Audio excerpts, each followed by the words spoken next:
Happy Friday and welcome into the CHGO Blackhawks Podcast. I'm Zawaski here with Greg Boysen. Mario Tirabasi's got the day off. Law is here as always. And if you're watching us on YouTube, as you should be, you see we have Steven Ellis from the Daily Faceoff standing by. Going to talk some draft, going to talk some prospects, all sorts of stuff with Steven. But before we do, you know the drill by now. Smash that like button for us on the YouTube page. Make sure you are subscribed to our YouTube page as well. And if you're listening on the good old-fashioned podcast, make sure you are following or subscribed, whatever your app calls for. And for this Friday, take 15 to 20 seconds to leave us a 5-star review on Apple Podcasts or Spotify. It makes a big, big difference. We really appreciate when you do that. You can even crap on us, too. Just make sure it's 5 stars. As long as it's 5 stars. Yeah, feel free to roast 5 stars worth of crap. That's right. It's kind of the subtitle of the show, isn't it? As long as you click 5 stars, you could say whatever the hell you want. Yeah, exactly. All right, let's bring in Steven Ellis. He is the prospect analyst and associate editor over at the Daily Faceoff. And if you call yourself a hockey fan and you're not following Steven and the Daily Faceoff, you're doing it wrong. It's where all the big info comes from these days. Steven, thanks for taking some time out, man. We appreciate it. Yeah, thanks, guys, for having me on. Well, we're going to start, as we have with pretty much every draft prospect analyst we've talked to. The Blackhawks have the number 2 pick. The big conversation, the big not controversy, but the clash here is Demidov versus Levshunov. If you are Kyle Davidson picking second, which way are you going for the Blackhawks? Early in the draft, I'm always going best player available. And I know the argument for Levshunov going number 2, but I'm going Ivan Demidov number 2. Could you imagine watching Connor Bedard and him putting up a ton of points like in the future? Like that's gonna be a lot of fun if that happens. You see what he did this year in the MHL, and I know I've been asked any concerns about him not playing the KHL this year. No, because if he was playing for SKA St. Petersburg, he would have played 5 minutes a night. Having him go out there and play in the MHL, get all those puck touches, be the guy to lead the team. Like we don't see guys dominate like he did there. It's actually one of the most productive seasons we've ever seen in MHL history, which includes beating out Nikita Kucherov. So you don't get guys coming in with this type of talent every year. Obviously, Matvei Michkov, a lot of this kind of a similar style play last year. But when it comes to Demidov, to me, I'm not thinking twice. I know you cover a lot of the international game, a lot of the different, U18s, all that stuff. It's hard to say that because Russia hasn't been allowed to play in any of those tournaments the last couple of years that it's necessarily hurt Demidov's draft stock, because here we are talking about him going number 2. But how much does that affect him that in fact he hasn't gotten the play on that world stage like so many of these other top prospects have? See, I wouldn't say even from an international tournament perspective it matters too much. It's more of the in-person scouting options here, because a lot of teams just don't have scouts in Russia ever since the invasion started. So that makes it difficult, but video scouting has never been better with the programs that they have out there. So you can get those looks. And I believe Demidov is one of those Russian players that are coming over as part of that Gold Star event later this month for teams to kind of get a good up close look and seeing what he's able to do there. But when it comes to with him, obviously you would have loved to see him play at the World Juniors and in all those tournaments, the U18s for sure, things like that. But we can't. So you got to go off a couple things here, and you see the stats, you see the videos, and you got to say, okay, that's pretty good. And a lot of teams are talking to agents and other people over there to get a good sense. So it's a lot harder than it used to be on one front in terms of the in-person viewings. But the fact is, there's more footage of him than you would have found of any Russian player 10 years ago, 5 years ago even. So I guess there's that advantage. But I think if people got to see him up close, they would have seen okay, yeah, no, this guy makes sense as number 2. He's so talented. He's underrated in my opinion. Wow. We were talking to Brian Campbell, who works in the front office with the Hawks now, the other day, and he mentioned like it is a little bit challenging to not be able to go see him play live. But it's interesting you call him underrated, and you mentioned earlier Matvei Michkov, who we saw in this last draft slip because of the Russian factor. Why is it different with? Is it the contract that Demidov's contract is over after this year, and there was some uncertainty with Michkov? Was that the main difference, or is it a talent thing? Like how do you compare those two? The talent's close. A lot of scouts I talked to actually think Demidov might be the better player down the line. I'm not sure about that just yet, but yeah, the contract for sure. And obviously now we know that it looks like Michkov might be coming over, and there's that. And then a lot of rumors go around because it was hard to get conversations with him, whether in some teams he refused to play for if they drafted him. That was a story. There was off ice questions, not even related to him, but just in general, the whole situation of his family, what was going on. So there was a lot of things there that teams were just not willing to bite on, given, some of the talent that they could have chosen instead, like Leo Carlsson, like Adam Fantilli. Those options kind of made that clear. And some teams, again, just weren't going to take him anyway. But if Demidov, the one thing I'll say about this draft is it's nowhere as strong, at least from a forward perspective. Like last year, you could have passed on Michkov. And again, there were still other really good options. This year, if Michkov isn't the second forward drafted, like there is a talent drop off at that point. So teams would be, I think, a little more remiss to do that. So, in theory, we could see Demidov, like actually I shouldn't say in theory, because right now we have no idea how these Russian contracts work. The fact that Michkov was supposed to be there till 2026, basically didn't play at all with the team that signed him, and now it looks like he's coming over. Who knows when Demidov's coming over at this point? So again, lots of question marks, especially with that organization that he's a part of there. But I think that it's really tough to kind of say why it isn't as big of a deal, but there's a lot less concerns, I guess, off the ice there. While we're on Demidov, let's stay here for a while. We love to work with comparisons.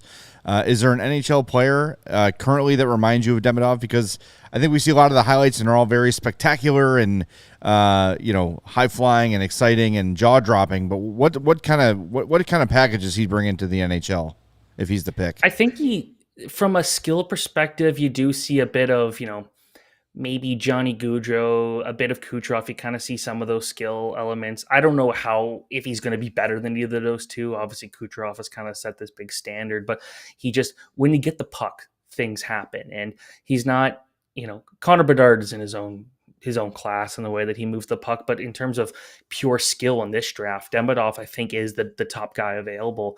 And,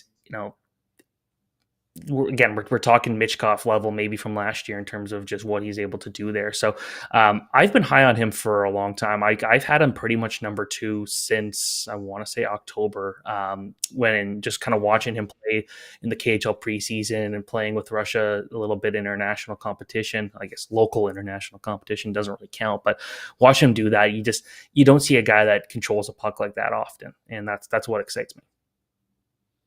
I've asked a couple of the other draft experts we've had on the last few weeks. In regards to Lev Shunov, I know like right-handed defensemen have become like the holy grail of professional hockey. Like you gotta have right-handed defensemen.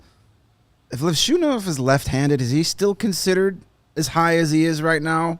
Or is he his handedness doesn't matter, he's that good? Personally, I don't care about the handedness in this. I know some people will care more. I think, Sam Dickinson, for example, is a left-handed defenseman that I think is extremely underrated in this draft, partly because you see what Lev Shunov's able to do, and they're kind of similar players. But, again, we're talking about a guy who's a high-end defender with good size, good mobility, good puck-moving skills, led Michigan State in points this year, and that includes beating out Isaac Howard, who's a tremendous goal scorer. So the thing about Lev Shunov that really helps me set him apart is how competitive he is. Like, he wants to win under all circumstances.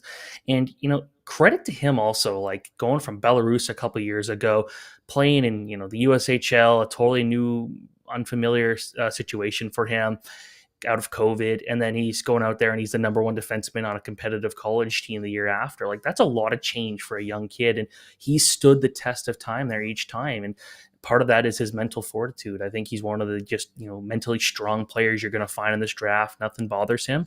And then you see the right-handed stick that helps in a lot of teams' eyes. And then the way he controls the puck, like there's a reason that he's pretty much a consensus number one defenseman in this draft at this point. Do you see him as a number one NHL defenseman? I've been toying with that for a while. Definitely a top pairing, no question. I do think he's got that number one potential, though. He's a guy that you see like the offense and the way he like what's a good example? Zach Werenski in Columbus. You kind of see they're not the same player, but the way that he kind of can control the puck there, the pace seems to like he controls the pace. And that alone and how he plays in the power play and plays all those situations is very valuable. I can kind of see that type of upside there. It's interesting. Because for me, if I'm picking a two, I want some certainty, right? Like I don't want it to be, and kind of what Greg alluded to is like the desire for a right-handed guy. And look, I watched Levshunov play a lot. Like I've watched when Michigan State was on. Once we knew the Hawks were horrible again, started paying attention to so October 5th. Yeah, started paying attention to the college game, and he looks the part. And if that is the pick, I don't think I'm going to flip over a table or anything, but I just think you've got this opportunity to take someone like Demidov, who you put with Bedard for the next decade and call it a day. Someone in our chat, I think it was Tanver, said taking Levshunov now is like taking Cam Barker over Malkin. And I don't know if that might be a little bit of an exaggeration, but maybe a little bit. It did make my heart skip a couple beats more than usual. Yeah, I mean, that definitely scares me into making the Demidov pick more.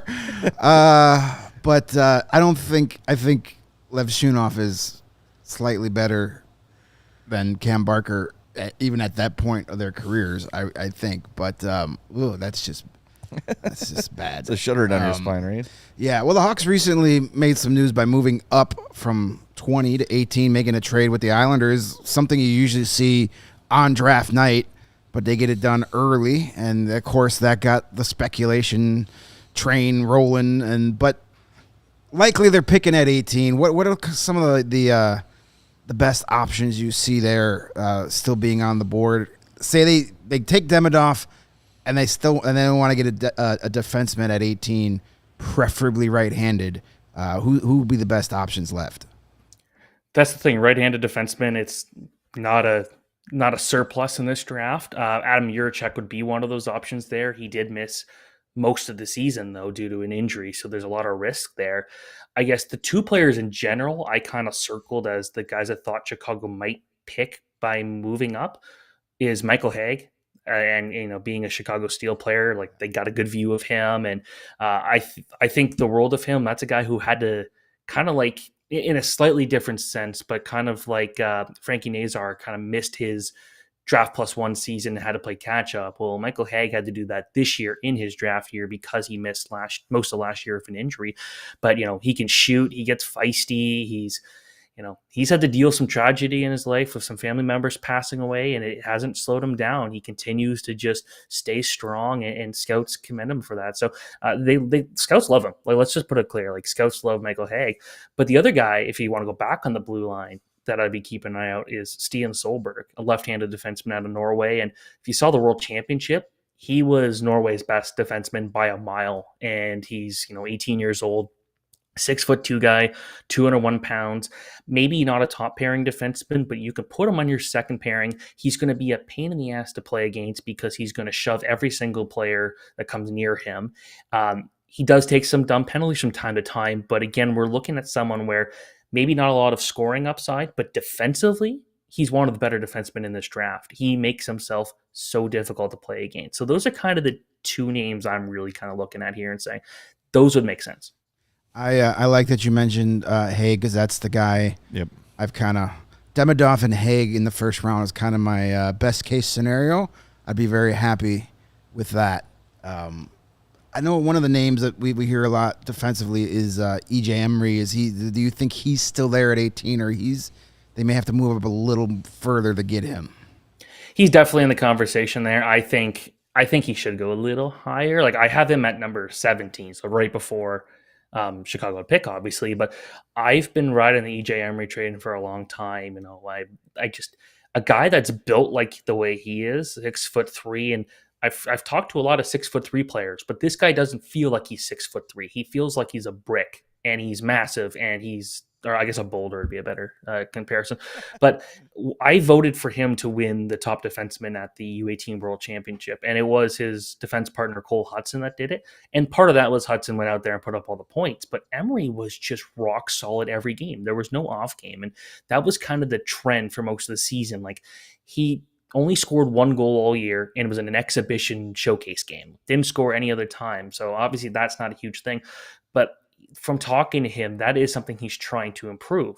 And you're trying to improve that when you're already a good skater, you got the size, you got a good reach, and you're really good defensively. And you could play with someone like Hudson who loves to rush the puck, and he can kind of just hold the fort down there.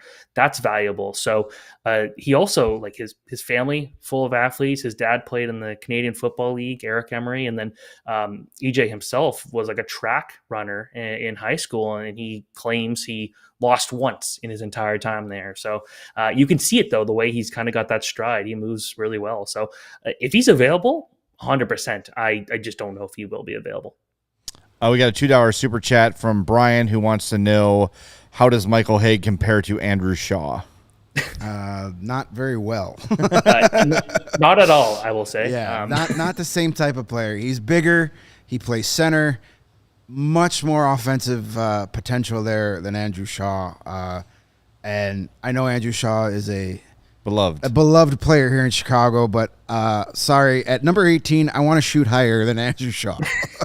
Yeah, Hague's a guy you could throw as a second line center, I think, in the future. Well, I guess there's options in the Blackhawks system there, but I think you can reasonably think he could be a second line player. I think the Hawks need more of that guy that when you pick him, you're like, he is a center, because there's so many of the young prospects they drafted as centers, but it's still to be determined. You know, you had the Lucas Reichel experiment at center. That didn't really work so well. I don't know if they're still going to try that again. There's debate if Connor Bedard is even a center long term, if he'd be better served on the wing. We don't know about Nazar, Oliver Moore. Those are guys that play center, but don't know if they'll be centers in the NHL. So drafting a guy where you're like, he is a center, that's all he does, they kind of need one of those. And he'd fit that well. And kind of go into the Bedard conversation, I've been saying since before his draft year, I feel like he'd just be better on the wing. You don't need him to be a 200-foot player. You just need him to go out there and be creative and dominate the puck. And you could do that as a winger, which is why I thought he looked good early on in the World Championship. But that's a story for a different day. Yeah, we're going to get to that for sure. But a couple other little prospect things I want to get to, draft things. You mentioned wanting a surefire center. Caden Lindstrom is a name that has been talked about in that top 5 area. I think the health concerns probably eliminate him from the Hawks taking him at 2. But last year we saw, Oliver Moore fall way down. I don't know if Lidstrom's a candidate for that, but is there a guy who you think this year? Maybe not given the stuff that's kind of gone off the ice. I don't know if that's something that the Blackhawks are going to be looking to do there. But in terms of other guys, maybe Michael Branzig Nygaard, a good winger out of Norway who just had a fantastic season in Sweden and just works so hard and has a great shot. I could see him falling a bit. Liam Greentree is another guy that I think has an unbelievable shot. Just wish he used it a bit more at the U18s when I was there, and I think a slow tournament there is not going to help his draft stock. It'd be interesting to really see where Beckett Seneca goes. He's dealing with an injury too. He missed the end of the OHL playoffs. Oshawa desperately needed him there because they didn't have any scoring when it mattered. I think they allowed 7 goals in all 4 of their games, a minimum of 7 goals. But, he just finished the season on this hot streak. I think the one question for scouts is, can he sustain this? Is this a real long-term thing where he's going to continuously be a high-end offensive threat? And I don't know that. So those are kind of the names I could see falling a little bit. And I should go back to Lidstrom. How far do you see him falling with the injury concerns? I still think we're talking top 7 at least. With him, it's teams love his size. The injury doesn't help, but yeah, I don't know if this year there's any player that might get impacted by injury more than maybe Aaron Kiviharju, who some people were talking about a top 3 prospect heading into the year. With Lindstrom, I think we just saw enough in that first half where it's like, yeah, if he just can keep doing that, he's going to be okay. So I don't think it's too big of a deal. Like, he didn't have a great playoffs, but that first game back, I think he had like 9 shots. So I think it's just a fresh start next season is all he needs. All right, let's move on to who is here in the system. And I do kind of want to continue this Bedard center wing thing. And I think something that's unique about him is the fact that, like, he's a puck handler, and he's not kind of married to a position when he's on the ice. He weaves all over, kind of cycles around. So how important is that to define that as a center or wing when you have a guy that plays that style? See, good centermen can kind of do that, right? Like, they can play everything. They can go anywhere and do any role on the ice. And that's kind of what made Bedard attractive as a centerman. But I think the one thing about him just moving to the wing is, yeah, he's not great defensively. And he never really had to be, because every team he's been on, he's the guy that goes out there and puts the pucks in the net. And I think that's finding a guy like Jack Hughes, who's just that good in both ends at a young age when they've been a star at every level, is really hard to come by. I know there were concerns about Connor McDavid kind of at the same time. Like, was he going to play a ton of defense? And we're talking about a guy in Bedard who's still 18, playing on a team that clearly didn't give him the proper support he needed in his first year. And it's a building process. So it's a couple of years anyways. And everyone there knows that. But I think with him, it's like the defense will probably become, because he's a skilled player that can adapt to anything, and he knows his own weaknesses and knows how to overcome that. But at the same time, it's like, not a huge guy. I did do the numbers though. Like, when you look at Bedard's draft season, he threw more hits on average than I believe the 5 forwards taken first overall in the last couple drafts before that. So, Juraj Slafkovsky, 6'4", didn't hit anywhere what Bedard was doing. Granted, you're hitting guys in the WHL is not the same thing as hitting guys in the NHL, and you could see him kind of shy away from the more physical side of things, and he would lose faceoffs to bigger guys. But, there's the argument to be made he could be the winger, but a good superstar player like him can adapt to anything. So just give him time. There's no rush to make a long-term decision here, I think. Yeah, I'd imagine he will start next year at center. Yeah, I mean, now's the time to figure out if that's his spot or now. Figure it out for when you are ready to compete, to know for sure where he plays. I mean, they played him a little at wing at the end of last year. They put Jason Dickinson up on his line, and, part of that could just be see how it looks. Part of that could look, he looked gassed those last couple weeks of the season too, so it might have been to just give him a little breather a bit. But, yeah, I agree. He'll start the season at center, and, it's going to be another season where they're not challenging for a playoff spot, well, most likely. So here's where you find out what those young kids can do. Well, he didn't look gassed at the World Championships and started that tournament off on fire, and then found himself ice time going down, and then the 13th forward. What did you make of that whole thing, Steven? I'm curious your thoughts on that. I never understood it, and people would respond to me tweeting like, play Bedard more, and say like, oh, he wasn't great defensively. I'm like, find more than one play this entire tournament where he actually put the team in a bad spot. That's someone that, like, that Jared McCann didn't also do the same thing. It's like, especially later in those games, you want to put the youth guy out there. You want to put the guy who knows how to skate out there and knows how to create opportunities. Like, we saw him play with John Tavares late in these games. And it's like, so you don't find Bedard valuable enough to play more than 10 minutes a night, but when you need a goal desperately, you keep like double shifting him. Where does that make sense? And yeah, he scored a bunch of goals in those first few games, and people say, oh, he scored 6 goals in the first 3 games, and it was against teams you expect to beat. But he was the best Canadian player in those 3 games. He didn't play bad against the Finns, and then all of a sudden, yeah, he made one bad defensive play in his own zone. But then from that, it seemed like he was the scapegoat on a team where they needed goals. And having him as the 13th forward and barely playing him doesn't make a lot of sense. And it's not uncommon in some of these tournaments where the 13th forward actually still gets a lot of ice time, because they'll play the power play. They'll play all these different roles. They're kind of just like they're not locked into anybody, and they'll move around. And those guys can be valuable. But it didn't seem like that was the case. And, the one shootout game they played against the Swiss, this. He scored. And it's like after the play he did to Tavares to get the game tying goal, it's like, again, why aren't you playing him more in overtime? Why is he playing 1 minute in overtime? Why is he not playing at all against the Czechs? It didn't make a lot of sense. So to me, that felt like some bad coaching there. And which is odd because, Andre Tourigny, like he's Hockey Canada's guy. He's been their coach at the World Juniors multiple times, the U18. So he knows how to work with these young guys, but it felt like he was getting punished for seemingly smaller things than other guys on the team. The veteran guys probably should have been punished for more. So it didn't make a lot of sense to me. And when they needed goals, they weren't playing them. Yeah, I wonder if it's just like a deference to the veterans or something. And we've talked about this a lot, like with Connor Bedard's personality. He is, and again, it's not him making these decisions, but just he's very aware of the hierarchy. Like he's very aware that I'm the rookie. I don't want to stand out as anything different from the rest of my teammates. But man, you've got a kid with that much talent who had been putting up those and again, yes, it was against Great Britain. Like a lot of those numbers, right? Like the competition wasn't exactly the tops, but when he had ice time, when he was out there, he was creating. I almost feel like people are looking for something to pick apart in his game. It's almost like confirmation bias, right? Like he's bad defensively. He's bad defensively. There's the play, and now he's got to sit. We watched him for 82 games this year, and yeah, there were those moments where he'd make a cross-ice pass that he could have made in junior. They can't learn at the NHL level, but he wasn't a detriment out there defensively by any means. I don't know. It's just weird. It's like people are looking for something with him.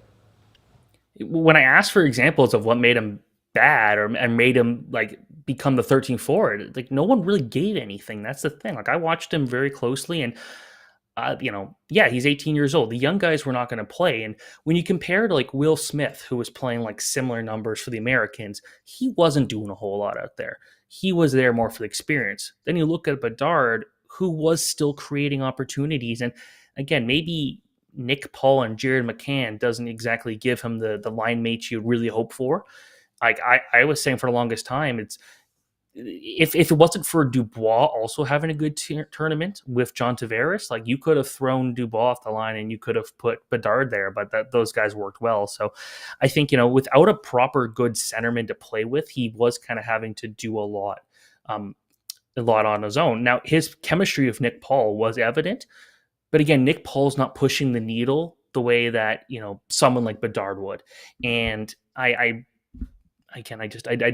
don't get it. The confirmation bias thing is exactly kind of how I'm looking at it here. It's like people want to hate on him because he was this highly, touted prospect. Same thing with Connor McDavid early in his career. People are like, oh, look at this mistake he made. He's not as good as people expect him to be.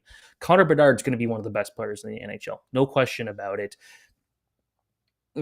This tournament, he was started on pace to destroy any record ever set by an 18-year-old at the World Championship. And then as soon as he got on that pace, he was done, basically. Yeah, I mean, Matthew Boldy led the tournament with 14 points for USA, and Bedard had 8 points. But again, he lost so much ice time, and he played, 8 minutes some nights. I think that was maybe the low was like 8:15 or something like that. Yeah. I don't think he's frustrated because again, I think he gets, I'm just a kid, but it was a real head scratcher to watch that tournament come on. I know we've been taking up a ton of your time, so let's get to some of the other Hawks prospects. We got a glimpse of Frank Nazar at the end of the year this year, and man, did he immediately have the city fall in love with him. And we're not really sure what the plan is for him coming into next season when we start at the NHL. Head to Rockford, we don't know. But what are your thoughts on Frank Nazar as an NHL pro?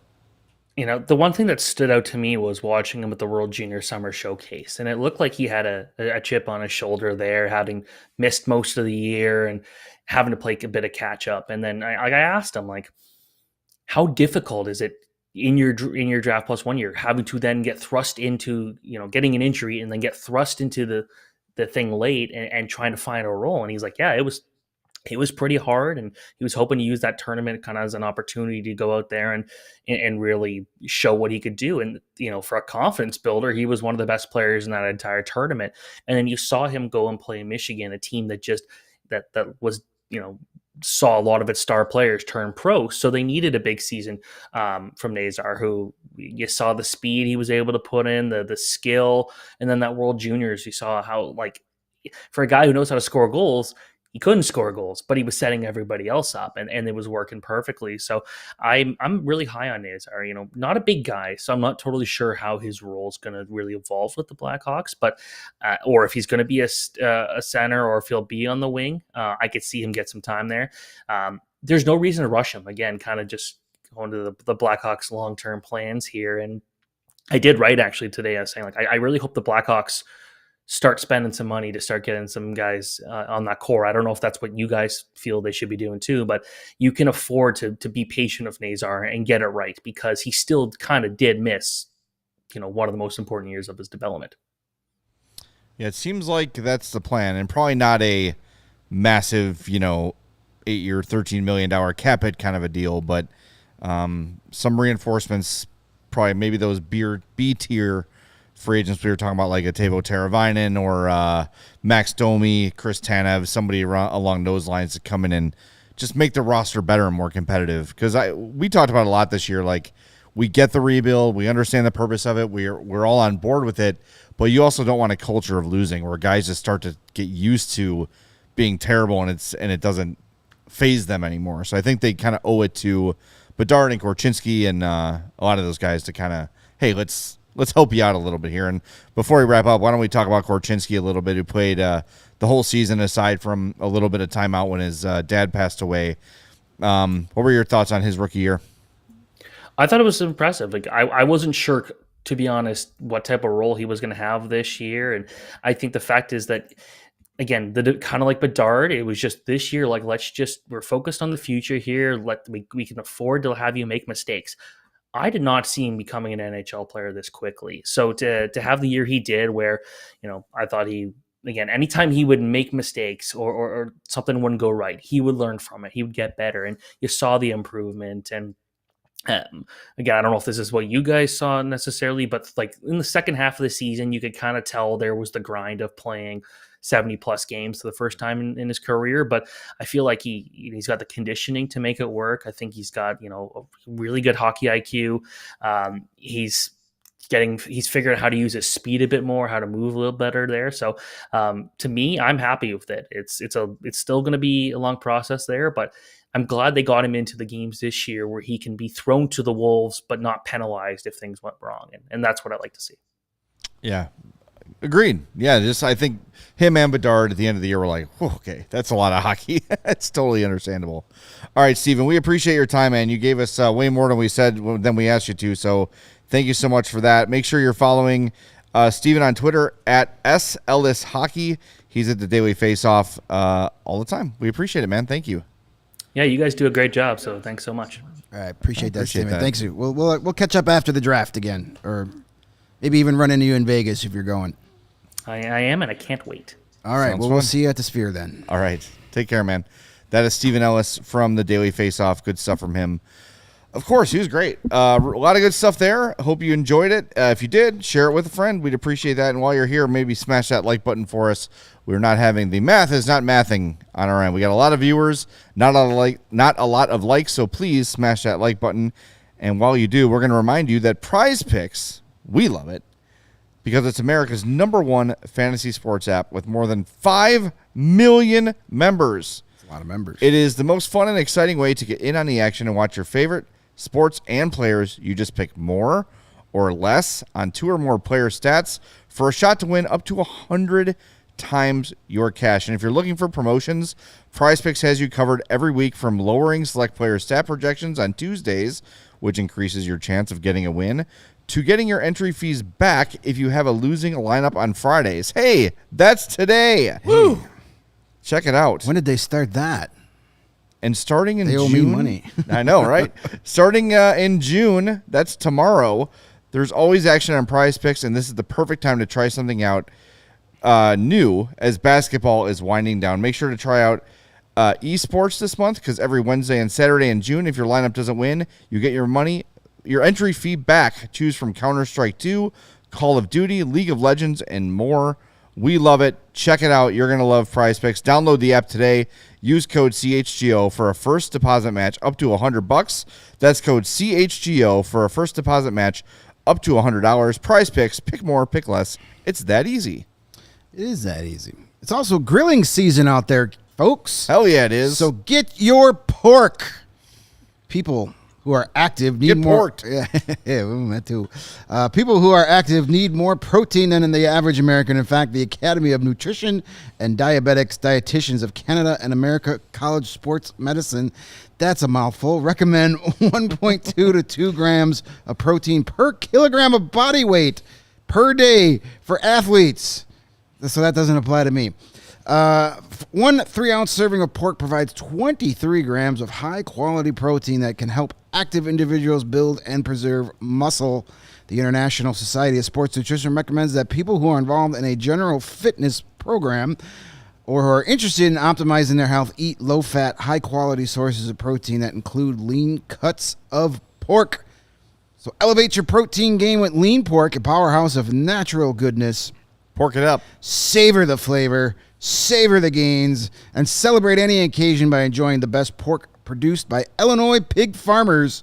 From your sausage and bacon for breakfast to pulled pork or juicy chops hot off the grill, it's an entire season dedicated to pork and the people behind the product, paid for by the Illinois pork producers. Generations of commitment, and we thank them. We do. And speaking of pork, where's our pork party? Charlie the Bacon Guy? Charlie the Bacon Guy. Come on now. We went out there and sold the most bacon for you. That's right. And here we are with no bacon board. Well, we should just sync it up with one of the pork producer days. We just talk with our mouth full of bacon.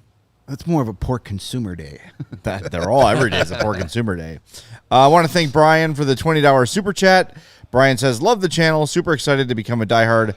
We'll definitely rep the CHGO on a daily basis. Keep up the awesome work, guys. We appreciate that. A couple new diehards this week, too. I saw Jeremy signed up today. Jeremy logged in. Jeremy became a diehard today. Debbie and James this week. Sebrin and Jeff. So lots of good new diehards. Keep it coming. Go to allchgo.com and become a diehard. More on that later, including info on our golf outing. Let's go. Which is coming up in July. It's going to be good stuff. Boy, I really like Steven.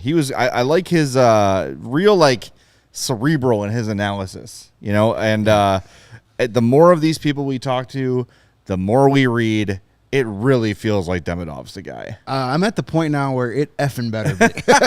Yeah. For the longest time, I was like, I'd be happy with Lashunov. That'd be fine. Now I'm kind of like, yeah.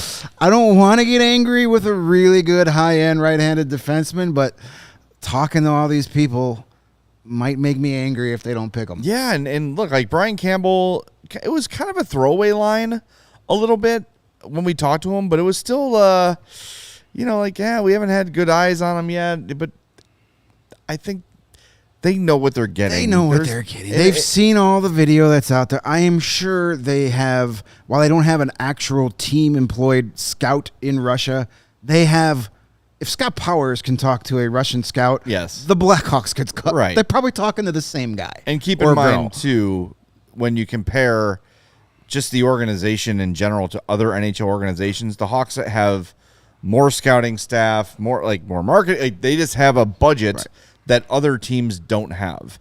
And, they're going to be able to, if they need to get someone there or hire someone and say, hey, for the next however long, you are our Russian scout to have eyes on this kid on and off the ice, get the KGB on him or whatever it might be. The Hawks are the team or one of the teams that can certainly afford to get that done. So, look, as we've said all along, with the Russian factor, with Demidov, they're doing all their due diligence, and if they have any sort of doubts in their mind that he's going to come here, they probably won't take him. But to me, it almost feels like just the way that Kyle Davidson operates, he always says it, best player available. And that's what his timeline has been. When you look at his drafts, that's basically what he's done. Now, you could look in the late rounds and say, well, Marcel was kind of a stretch. Okay, fine. Right, but as you look at the higher rounds, when you get into the fifth round, I mean, best player available right. is just semantics at that point because it's like semantics. I like semantics. I combined two words together. I like that. That's schematics and semantics. Semantics.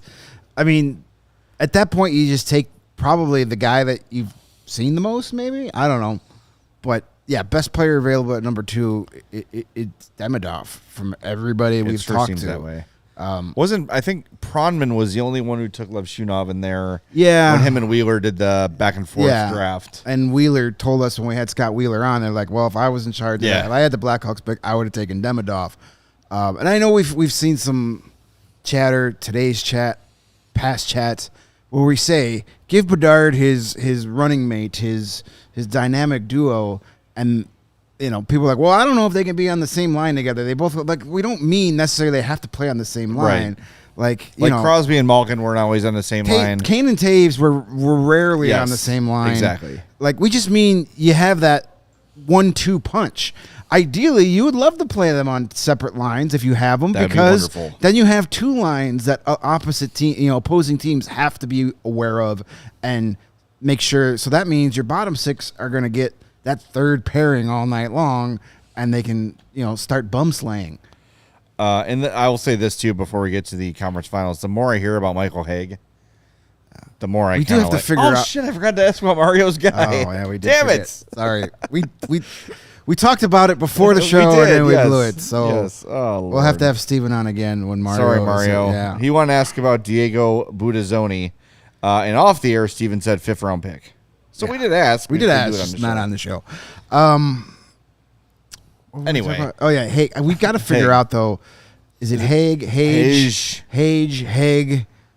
I don't know. I've heard it both ways many times, but I'm a big fan of his. I liked a little bit I saw last year with him with the Steel. I think he fits a long-term need, but we'll see what happens. There might still be some. There's still going to be good defensive options in the 2nd round, 3rd round. I was still the one guy that just when Cam Robinson last week was telling us that like Caden Lindstrom, just the ideal size and all that, and I was like, is that but if the Hawks were at 3, I'd say yeah. I know it's the. He says back injury, and he's like, well, it's not the same as whatever, but it's still like a back injury. Backs rarely ever get better. Yeah, ask Tevin Jenkins. Ask Dave Bolin. Ask Anthony Rizzo. Ask a million people. Bad backs. Especially in hockey. Yeah, and bad backs rarely ever get better. We had to fly in the plane laying in the middle of the floor. I mean, and at 18 years old, already having back problems as a big kid, that's just... It's scary. So maybe you get 5 amazing years, and then you get 20 games a year for the rest of his career. Who knows? Maybe maybe it is nothing. Maybe it was just a freak injury, but could be. At number 2, and you said it earlier. At number 2, I want more. I want as close of a sure thing as I could possibly get at number 2. And I also want. Maybe it's selfish, but I want a star player. Yeah, I don't want a guy who's going to be pretty good, right? Yeah, obviously, pretty good for a long time. That's great.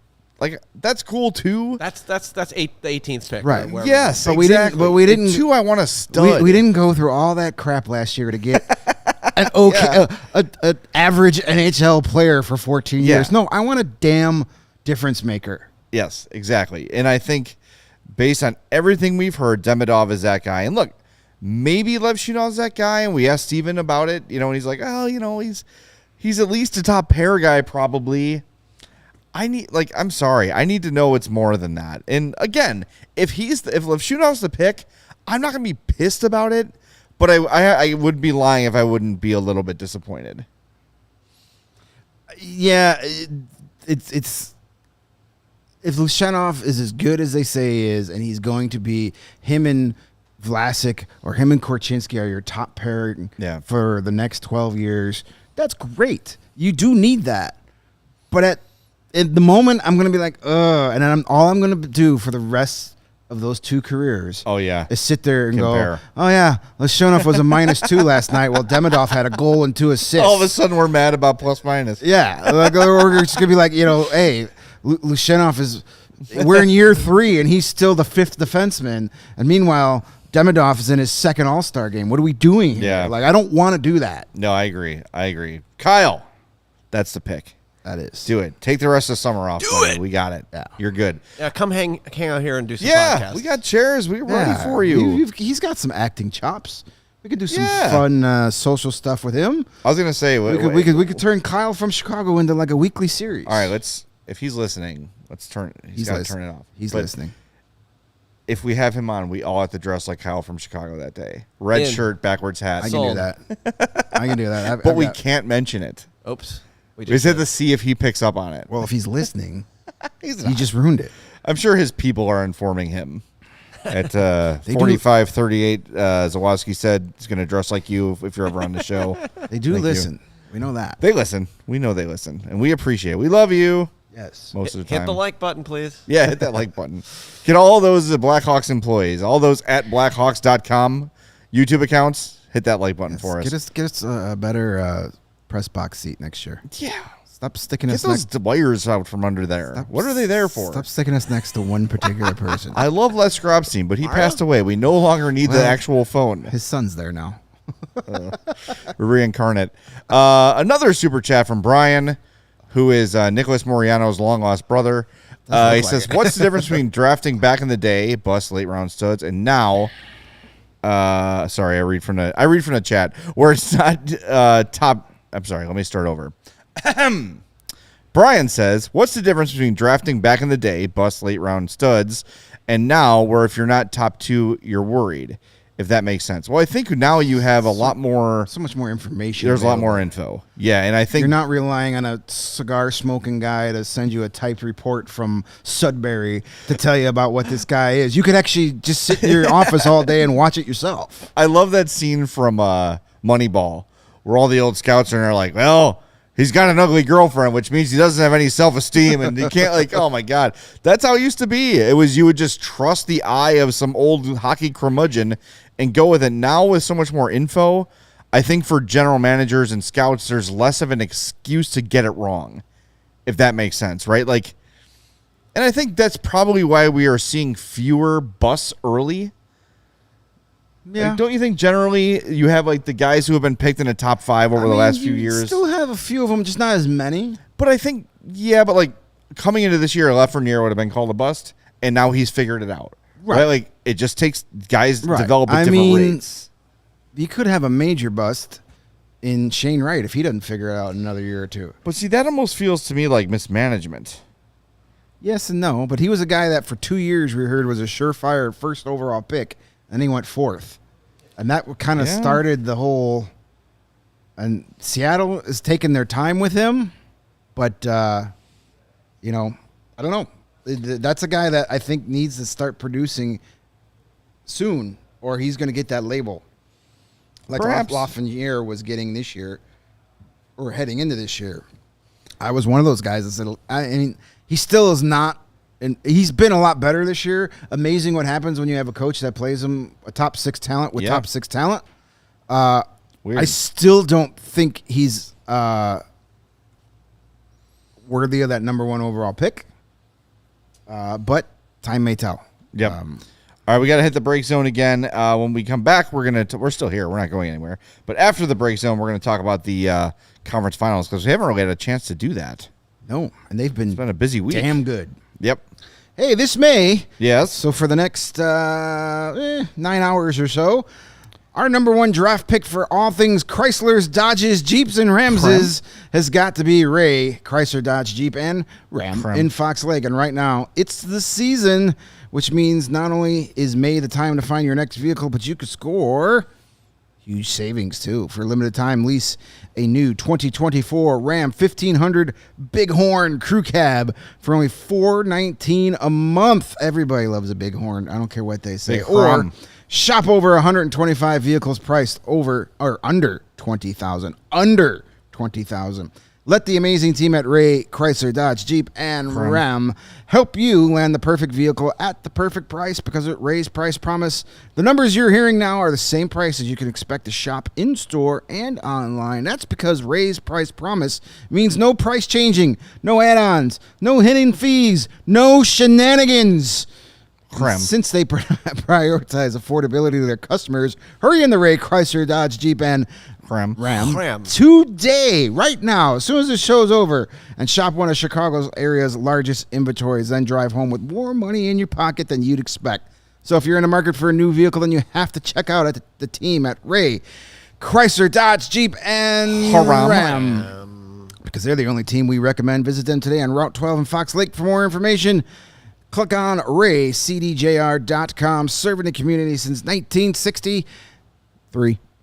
That's a good year, I guess. I don't know. I was not alive. Stuff happened that year. It's an important year. You know what's a good year? 2024. It is. So far, it's been okay. Yesterday was fun. Hey, want to become a CHGO diehard? You should, because we have a butt ton of takeovers and events coming up. Go to allchgo.com. There's Charlie. Yeah, Charlie, where's our bacon party, you jerk? Bacon board. Coming here just to get yelled at. Anyway, go to allchgo.com. That's what Brian did today. He became a diehard just like Jeremy. And here's what happens when you become a diehard. You get a free shirt or hat upon sign up. We got a hat right there. I'm wearing a shirt. It's a very subtle design, but it's a little faded gray Chicago flag. We have one that's a full white. Yes, this is the more subtle version. Yeah. But all we've got our Raised in Chicago #7 design, the 98C NHL 94 inspired design. So much great stuff. You get a free shirt or hat upon sign up, or $35 off a hoodie. Also another free shirt or hat every year upon sign up, and 20% off chgolocker.com and all of our events and takeovers and tailgates and all that stuff. So here's what's coming up. June 4th, Crosstown Takeover. Yes. Murphy's Bleachers, Sacks, Cubs coming out. Everyone's feeling riding high with their Chicago baseball teams. I'm not right sure now. we can say that. We have to say Chicago Team A versus Chicago Team B. Oh, well. That's fine. The literally word is on there. Okay. Yeah. So come on out as the two Chicago teams Cubs versus face each Chicago. other in sports ball. That's June 4th. Nope, busy that day. All right. How about June 24th? CHGO White Sox takeover. Go to that one. No, that doesn't work. All right. How about June 29th? You take a road trip to Milwaukee. Oh, that's a good one. With the CHGO Cubs we drive show. you there and back. No? Not us, but No, yeah, we won't do that. CHGO will. Still busy. It's understandable. June's a busy month. June 29th, another takeover for the Cubs. We might be not here for that one. We won't be. That's right. We're going to be in the Vegas. We will. Sure. Yeah, of course. Yeah. I It's mean, all booked. We're going to be there. We just don't know where we're sleeping. And Warren, we can sleep outside. The big one, July 22nd, the CHGO Cookout Classic Golf Outing at St. Andrews Golf and Country Club. Not that one. Jump in there. This was such great fun last year. I was really impressed with the way, like, for our first ever golf outing, it was smooth as hell. I've been part of other broadcast company golf outings. This was the smoothest one I've been part of, and year 2 is going to be even better. Take advantage of early bird pricing. Again, diehards, you save on your admission to the Scramble Cookout Classic. The Big Drive Energy Pod is going to be part of things. Hopefully Spencer's in my foursome again. That would be great. It's very, very helpful when he's on my team. But come out. We're all going to be out there hanging out, golfing. Again, it's Scramble style, so if you suck, you just never get to play your ball. It's fine. It's a good time. Just hit the ball into the woods every time. Yeah, come drink some Coors Lights. Come get some I like CHGO that merch. Whirly Ball is a sponsor of that. I would love to do a CHGO Whirly Ball night. I've never done Whirly Ball. It's fun. I would love it. No? It's fun. I don't know. I just feel like it's drunk people in little cars that have like sticks. Yeah, and it they're, sounds like, trying great. to hit you. We're hockey fans, It's dude. bumper cars and lacrosse. That is true. We are hockey fans. I mean, I don't know how good the sandwiches are there, but I mean, we'll be all right. Yeah. Holly Skinner says she'd be a diehard if she didn't live in the UK. Well, I don't think we have international diehards. Yeah. We have our guy Alexander from Portugal. The only thing Holly would miss out on being from the UK takeovers. is the takeovers. Right. But guess what? We're going to London. We're going to London for the Go say Bears. hi. But you still save 20% on the merch. Yeah. You still get access to all the great written content, like the Rebuild Report, the Blackhawks Beat, all the great stuff that's written every week. And you're so supporting your favorite American blokes. that's right. and we deserve us. it, and we need it. But yeah, there is a 9th road 15th. trip to London, which It's more of an air trip than a road trip. Right. But not for Holly. That's true. She can drive down there or take a double-decker bus and Down the M1 or whatever meet it is. everybody there. Absolutely. I mean, plus there's the Discord, we've got that thing. That's for Yeah, there's a diehards lot of only. value There's- tied into the.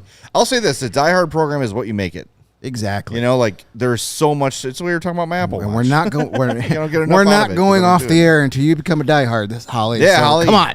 No pressure. Send us your but pounds do the thing. and your what else is shekels and your I mean, euros and pounds are probably, if you're in the UK, it's Euros, probably one yeah. of those two. yeah. All right. Ooh, 4-hour train ride for Holly. All right, That's not bad. It's the Bears, guys. You don't need It's the train. It's the train. I love They're the train. fine. It's fun. You go through They're the fine. countryside. see European some- train rides see are some much sheeps. better than American train rides. I bet. Yeah, there's sheeps along. You're Sheeps looking at instead those. of cows. And Yeah. Ramses Nothing but is. cows here. Yeah, Ramses is. All right, let's talk about the conference finals. Law, I'm sorry, we're not going to be I able don't care, to it's fine. talk about a guy today. Just Just want to do one? I don't know. There's Owen I mean, Nolan. the conference finals have been fun. Look at it. It's Owen Nolan. Let's do some. Let's do some guys. We can Wanna do both. some guys? Let's do Whatever. Some We'll guys. do All right, let's both. do I don't know. You want to do it with the. Let's do the conference finals first. Sure. Me and Petey, our prediction was wrong. The Stars are going to need more than 5 games to dispatch the Oilers. They're, I know, that's upsetting. It's still happening. No, I don't know. I want the Oilers to win for sure. I'm wondering which team is. No, the game tonight's game 5 is going to be interesting. Would you call it pivotal? Yes, that's the exact word I would use. Me and everybody else. Does anybody want to score that first goal? No. Because both teams have gone out to 2-0 leads in the last 2 games and lost. So, They just stand there and just stare at the puck after but all the of a sudden, it's the Oilers looking like the deeper team. I mean, they've got guys contributing. If Chris Tanev can't go in Game 5, that's a huge blow. Loss. He's saving himself for next season with the Hawks. So, Stuart Skinner hasn't been great, but on that team, you don't have to be great. You just have to be good. I will say, the Oilers have found a level I did not think they had. They have found it. They've played better defensively. Yes, they this have. whole postseason. This is the best chance that Connor McDavid has to win it all You're right since about he's that. been in the league. Yep. And I don't think he's going to let that just slip away. And how amazing is it that the Edmonton Oilers are 2 wins away from the Stanley Cup final and Connor McDavid has 4 goals? Granted, he has 24 He's got a freaking million assists. Yeah, but that's what we talk about. just Like wait. the depth is what matters. So what happens when he goes on that? And it's coming. He gets that 3-goal, 5-point game. What if that Yes. happens tonight? That series is donezo. I find myself too, even though I picked the Stars in my bracket, I too find myself rooting for the Oilers because I want McDavid to get a cup. I want him to win a cup. He needs one. I don't want any sort of Dan Marino bullshit with Connor McDavid at the end of his career because Plus, if they win a cup, Then he can come here and play. Leon with Gerard. Draisaitl might be more inclined to leave and come to Chicago. Maybe. I think he is already in the Mount Rushmore conversation. I think he's already easily a top 5 to 7 player in the history of the game. And just getting a Stanley Cup would just solidify that for him. He is a thrill to watch. The only player I remember that has taken my breath away like he does is Mario Lemieux.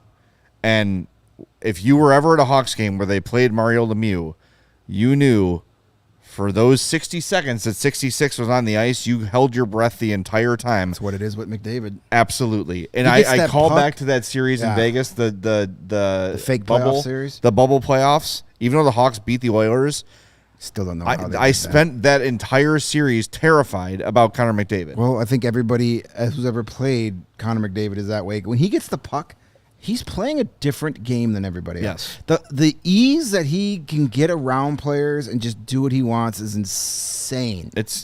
He's unlike any. Insane. I don't know how he doesn't score a hat trick every night, to Yeah. be honest with you. And Lemieux was so smart and big and strong and like the vision and all that. But McDavid has it and the speed to go from standing still to full speed in 2 or 3 strides. It's unreal. It's unreal. And look, in fairness to Mario, they played in different eras and it was a lot more clutchy and grabby when Mario played.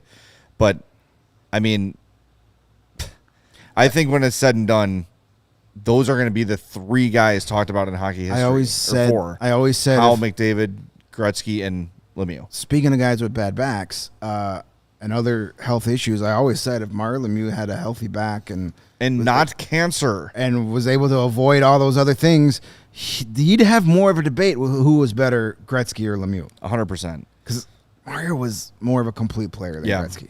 I just remember I was at a game. My buddy Stan took me and his... Kita? No. Oh. My best friend had like an older a brother who was like 8 or 9 years older, so he'd always take us to stuff, and we'd hang out with him. We were like 5th or 6th row off the ice, and the Hawks were playing the Penguins, and Lemieux had the puck on the boards. They were on the power play, and I'm just like, someone just check him. He's standing there. Go take the puck. And as soon as the Hawk came to him, he's like, thank you. Boom. Pass right on the tape, and Pittsburgh scores. Like the guy was unbelievable all the time. But McDavid is right there. And look, the Tanev thing's huge, as you mentioned. This one is huge. This game is so big. Yeah, and Dallas hasn't been great at home. I agree. I have to agree. It's a fact. I still think Dallas is just better and deeper. I just hope Edmonton scores early and often so those boobs in Dallas stay in their effing seats. I can't see. Yeah. Sit down. It's like the Joe where they stand you can't see anything. Yeah, well, that was because the camera well was like right above the last row of the seats. To actually give it to a fan to hold. Yeah, the whole game. It was just no, sit down. You're not changing anything. You're not doing anything. Sit down. I get you're nervous. I understand that. It's fine, but it's annoying. And the Rangers are done, right? Yes, they are. This series should be over. I agree with if you. it wasn't for Igor Shesterkin, this series would have been over in 4. The Panthers are whooping that ass. Yeah. 5-on-5, it's men against boys half the time. You know, the Rangers, but the Rangers have been bad at 5-on-5 all playoff long. The reason they were able to, they dominated the PK and the power play in both against Carolina and Washington, and they're not able to do that against the Panthers. They've been bailed out by their goalie. I mean, Bobrovsky's been very good except for that one game. But the Panthers they don't stop.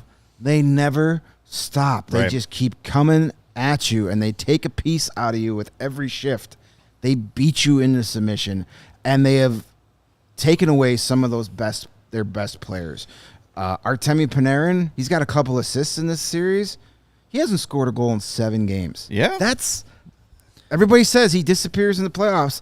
He's got 4 game-winning goals in this postseason, but he hadn't done shit in lately. 7 games. Yeah. Like Chris Kreider had that shorty, but at 5-on-5, he's been a non-factor. Yeah. Adam Fox, when was the last time you saw him make a play? I don't think he's healthy. He hasn't looked right all. No, I agree. Season. Yeah, I mean, no one is, but he especially looks a little banged up. I do want to say though, Mika Zibanejad is such a good player. He's very good. One of the most underrated players in the league. That's what I was gonna say. Like, you'd look through the Rangers roster, and there's 5 or 6 guys you would name before him, but boy, that'd be a guy I would love to poach. Yeah, he's very good, very under. It's surprising playing in the New York market that he's not more of a major star in this league, but you know, it's weird. Panthers are going to win, and I think going out on a limb here, whoever wins Edmonton Dallas tonight wins the series. Okay, I'll agree with that unless it's Dallas.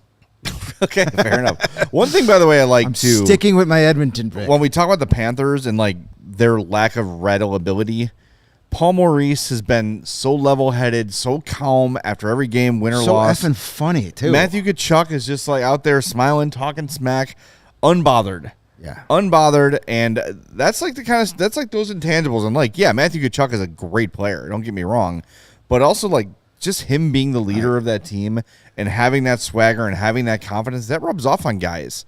Because when things get down and things are not going well, and in the course of a series it's going to happen, they look over at him and he's over there smiling, he's over there chirping, talking shit. Like they're like, all right, we're good.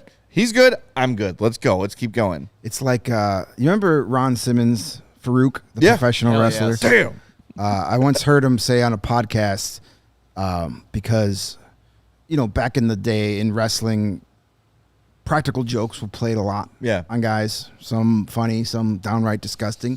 But something they asked, well, you ever worried about guys playing pranks on you? And he goes, no, because I'm unfuckwithable. That's the Florida Panthers. You can't get them off their game. Yeah. Yep. That's from coach to players. They are not rattled, and they know they're the better team. See the video of Paul Maurice just walking down the street after the game last night? Yeah, there were a bunch of the players, too. Him and some players, yeah. Because it's New York, they could just walk to the hotel from the Garden. That's cool. Mark Lamont says he hates Kachuk. How could you hate Kachuk? But you'd love him if he was wearing a Blackhawk. I don't hate Kachuk. I don't. Some of the stuff, both of them annoy me, but I would love to have either 100%. one of them on my team. Yes. Or both. 100%. Yeah, that'd be fun. That'd be fun. All right, should we look at some guys before we go? Yeah, let's look at a couple Brian's got guys. one more super chat, though. Damn, Brian. He's killing it today. Save that money for your renewal. Must be payday at the low residence. This was directed to Holly, basically. All right. Brian says to Holly, I'm in Canada and I joined. Trust me, if I was in Chicago, I'd go to everything. So there you go. Become a diehard, allchgo.com. All right, let's look at some guys. Okay. Before we go, even though we're getting late, but we'll do it quick. Yeah, why not? Yeah, we got the studio to ourselves. Owen Nolan. You know, the funny thing about Owen Nolan is I love Owen His Nolan. name rhymes. he's a fantastic player, but he's remembered for a moment in an All-Star game where he picked a spot on Dominik Hasek, had a breakaway, pointed at Dominik Hasek, and scored right where he pointed. Maybe like the baddest ass move you can pull as a player against the baddest ass goalie who maybe ever lived, to be like, I don't care who you are. I don't care what your accomplishments are. I'm scoring on you, and I'm scoring right there, and you can't do anything about it. I wonder if Owen Nolan is Holly's favorite player of all time. Born in the UK, That's true. Belfast, Yeah. Northern Ireland, but #1 overall pick by the Quebec Nordiques. Very good player. So Very Quebec good. had the #1 overall pick 2 years in a row. This was the year before Eric Lindros. Those two together, damn. That would have been fun. Yeah, it worked out all right. Yeah, it was all right. All right, who we got next? Oh, Brian Trottier. See, now, for me, the 80s Oilers are like right before, or Islanders, are right before Yeah, I started getting into hockey. Yeah. that's So, a like, stadium club card. Mike Those are Bossy, like that whole group, Dennis Potvin, they're kind of out of my sweet. Right. depth of knowledge. What's on the back of that card? I'm just curious. I mean, but Trottier was with those picks. Penguin teams. If you want, Sweet. I think they put their rookie card on the back. That is pretty sweet. That 1 year. That was cool. If you want, my favorite Brian Trottier highlight is the chirping clip. Just YouTube Brian Trottier trash talk or something. Just be warned. Don't watch it at work. It inspired And the inspires famous Shorzy. Shorzy chirp. It's amazing. It's absolutely amazing. There's a lot, though. If he did that now, he would be suspended forever. Well, yeah, but it didn't age well. No. But it's Brian Trottier and is it Kevin Stevens? I think it's Kevin Stevens, yes. And they're chirping Brian Bellows. It's during the '91 Stanley Cup Final, and it's just amazing. Lots of homophobic slurs in there. Don't so be warned. don't but watch it with your kids. No. But yeah, it's Better not it's bring still no kids. it's still pretty funny. All right, next up we got. This is a guy I always hated. Luke Robitaille. Yeah, he never did much for me either. Pretty boy, soft. It's a good player. I just like those sweet Yeah, those All-Star jerseys are amazing. Yes, those were great. Those were great. They Imagine if that was piss colored. They need to bring. Well, see, they don't have orange in the NHL logo anymore. What a shame. They need to bring back the orange. I agree with that. Who would be mad? Everyone's going vintage, throwback, NHL. Let's go. It's time. They're listening. Next, someone you may have heard of. Who's that? This guy is the brother of former NHLer Brent Gretzky. Gotcha. This is the lesser-known Wayne Gretzky. Wait, the other half of the combination of the highest scoring brothers in the history of the NHL. So it says he's the season leader in 1990 in assists. Everything. What do we think the number is? I've never heard of him. 1990 probably had like Let's 130 assists. 1990. This card is not helping me right now. It Too many doesn't even words. say. There's like a Come there's like on, a whole was It doesn't. story It has back like there. What is that? stories on it. Is that Score? Is that the brand of card that is? Yeah, that's a scorecard. Boo. Mike Score. Krushelnyski I hope you're out of business, Score. says the all is always there. When you think you've seen it all, Gretz comes up with something new. Wayne had 18 more assists and runner-up and former Edmonton teammate Mark Messier, despite playing 6 fewer games and battling an injury. Okay, Wayne had 102 assists. Assists, yeah. That's all right. That's That decent sucks. here. He's terrible. That was his lowest assists total since his rookie season, by the way. All right, next up, Blackhawks legend Bernie Nichols. Bernie Nichols. On the Rangers here. Yeah. Him and his off-center camera and weird. No, he was call for the centered. He woods. was he had his phone in his lap, and he was calling us from like a duck blind. Yes. Yeah. Bernie Nichols, great hockey player, should be in the Hall of Fame. Worst interview we've ever had. CHGO Blackhawks. Yeah, it's tough. Not because of I think if he not was because here, of him. If he was there was a actually connection. if he was Yeah. actually using modern technology, it probably would have been a lot better. Yes, not his flip phone. Yeah. Next up, another Blackhawks legend, Wendell Clark. We just talked Yes. about him. Wendell Clark, Him of what, 7 games or whatever it was? war number 71 with the Hawks. Now that's a cool card. Yeah, I like those what year Leafs is jerseys that? with the all like the white top yeah, sleeves. the white, yeah. The Leafs always, by the way, have pretty sweet uniforms. They I do. must say. They do. I love the color. Yeah. That What's blue the is back of good. that card? I want to. You're not You showing want the back. I'm sorry. Jeez Louise. Mom. I like the old school. That's cool. Yeah. just- Yeah. yeah. Oh, why is there I Mr. can't spoil Rogers the next card? card. It's a good next card. There you go. See, I like this. Usually the gum would be stuck to this area Yeah. right here. Yeah. Definitely. All right, ready for the next Go one? for it. What I the love hell this is one. this? Mr. Rogers. Mr. Rogers. Fred Rogers, Penguins. This is a What? now, He's from he is from Latrobe, Pennsylvania, home of Labatt. Rolling Rock. Oh yeah, Rolling Rock. Yeah. Thank you. Fred Rogers, this is the celebrity captain card. Cool. On the back it says the soft voice of Pittsburgh Penguins celebrity captain Fred Mr. Rogers has resounded over radio and television for more than 35 years. The composer, musician, writer, and producer developed his first show. He would cross-check the crap out Yeah, of you. we if you know let what him. it is. We know who Mr. Rogers is. Pro set. Thank you. I think they just did a fun thing where they took like a celebrity from each Yeah. area and named them their captain, even though that had nothing to actually do with the team. That's still cool. It's a Mr. Rogers card. That is very cool. That's a cool relic. Next up. Brian said he watched the chirping video. Oh, the Brian Bell. Project. Yeah, it's. We it's- warned you. It's, Do not watch it at work. It's quite the thing. Yeah. Who we got there? Next up, we got Yari Curry. Yari Curry. Philip Kurashev? Yari That'd be Curry. nice if Philip Kurashev turned into isn't Yari that- Curry. Keep Isn't that what dreaming. Charlie said? Wait, who did Charlie say was like Yari Curry? It was not Kurashev. Who was that?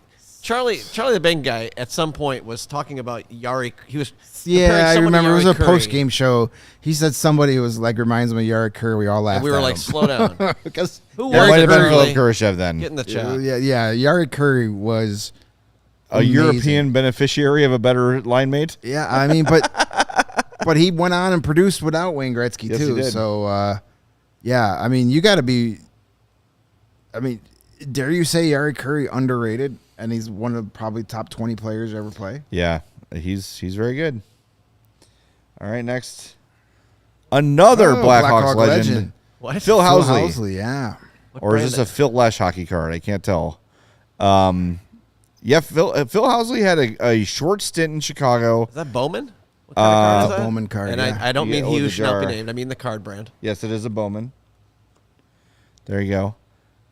He was all right here. End of the career. Typical Blackhawks move where you bring in a guy with not much left in the tank on a bad team, and everyone Housley expects him to was- save the team. Housley was another one of those offensive defensemen in an era where you didn't have a lot of those. Yeah. One of the best American-born players ever. That's true. He is When you have that debate, not many people ever mention Phil Housley. He should be talked about more. definitely very good player. All right, let's finish things up. Look at There that he beauty. is. Number 18 in your program, number 1 in your hearts, What Dennis a Savard. I'd love to get stud. Savvy in here. About to light up a I know. camel. Wouldn't that be awesome? I love him. He's such a great interview, such a great storyteller. I'm sure you'd do it. Yeah, we got to do that. We got to figure that Let's out. go. We know the Hawks are listening, even here at the end of the show. He's my guy. Let's get Savvy in here. My first jersey ever purchased. I have a fun story about Dennis Savard. On 2 separate occasions, now I have no relationship with Savard or the Savard family. On 2 separate occasions, Dennis Savard bummed a cigarette off my late sister. Always smoking that, Savvy. Like, what are the odds that the 2 times my sister and Dennis Savard were in the same building? Like, one was like, it was a ice skating party and he was like the celebrity guest. And then I forget what the second one was, but it might have been like Prospects Camp or something. And twice, my sister was out having a smoke, and Dennis Farr's like, "Hey, can I have one of those cigarettes?"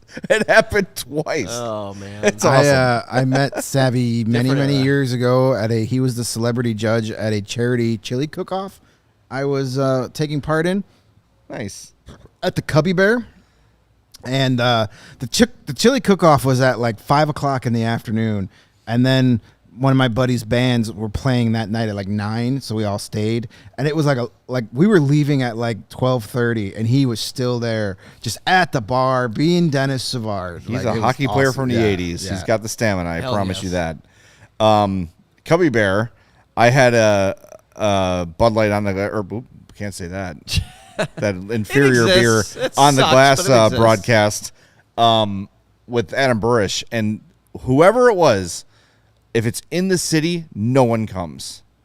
No one comes to after hours. Like during the day, like lunch break, whatever, yes. But at night, on a weeknight, forget it. 6 people showed up for me at Adam Burish at the Cubby Bear. So we literally just took chairs and did like an unplugged, just sit around the table and talk. It was awesome. Burish was a really cool guy to do those with. But yeah, that's my Cubby Bear story. And I don't need any more. Thank you. My nightmare was always John Barleycorn. Ooh, yeah, that Oh. place. I never had a good time there. Which God one? almighty. The Lincoln one Park on Clark. original? Or the one on Clark? Right up in Wrigley? Wrigleyville. I never liked any of those bars, to be honest. I didn't mind Cubby Bear. Going to Cubby Bear for a show was like fine. for a band Yeah. was good, but really any of those Wrigleyville bars I've never. Well, I don't mind Bernie's. Yeah, because Bernie's. that's like an old man bar, and it just happens to be in Wrigleyville. Yeah, I don't mind Bernie. I didn't mind Bernie's. G-Man I love. Well, yeah. But it's off the beaten path. But that was also not like that's not a big spot for pregame or Right. postgame drinking. That's should be. yeah. it's mine. But yeah, No, but like the Barleycorn up by Wrigley, I remember I watched Game 5 of the Cubs in when they beat the Braves in Atlanta. Is Okay. that 03?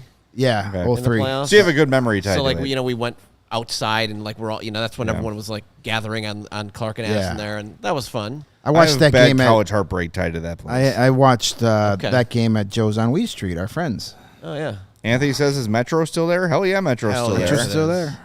Still And then the rocking. other Barleycorn, I always equate that with Primal Fear, the Richard Gere movie.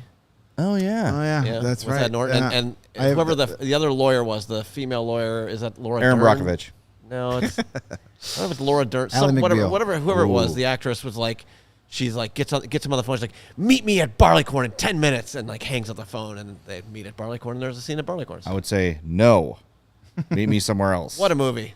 It is a great movie. I'm going to say it again, Ed by the Norton, way. what a Speaking of stud. movies from that era, Roy. watch Saving Sakic, the ESPN documentary, for the greatest cameo of all time. It's right. amazing. I'm gonna watch Damn it. it. I'm gonna watch that. It's so good. I'm probably overselling it. I'm gonna watch it tomorrow. But you're going to be shocked that this person showed up for a documentary about this. okay. All right. We'll talk to you Monday. Way over. Mailbag Monday? Is that It is. that a Yeah. thing? Yeah. Monday. It's gonna Sweet. be a We just mailbag. invented it. Let's do it. We'll send a tweet on Sunday night, Monday morning. Respond to that tweet. If you're a diehard, hit up our Discord. Put your questions in there. Wait for the prompt to ask your question because that's where we can kind of find all the. Yeah, I'll It's post easier in to there. find the questions. I'll post in there Sunday at some point and just reply to that. Yeah, that's the easiest way to do it. And that will certainly overlap into Tuesday as it always does. Mario should be back by then, so we'll talk to you then. Have a great weekend. Enjoy, the good weather today. Tomorrow's supposed to be bad. Sunday's supposed to I be have nice. 3 softball games scheduled for tomorrow. Figures. I think we're going to have 3 rainouts, Gonna but have we'll see how it 3 goes. double headers later in the Yeah, season. well, one's a doubleheader already. All right, we'll talk to everybody on Monday on the CHGO Blackhawks Podcast. We all silly like the mayor.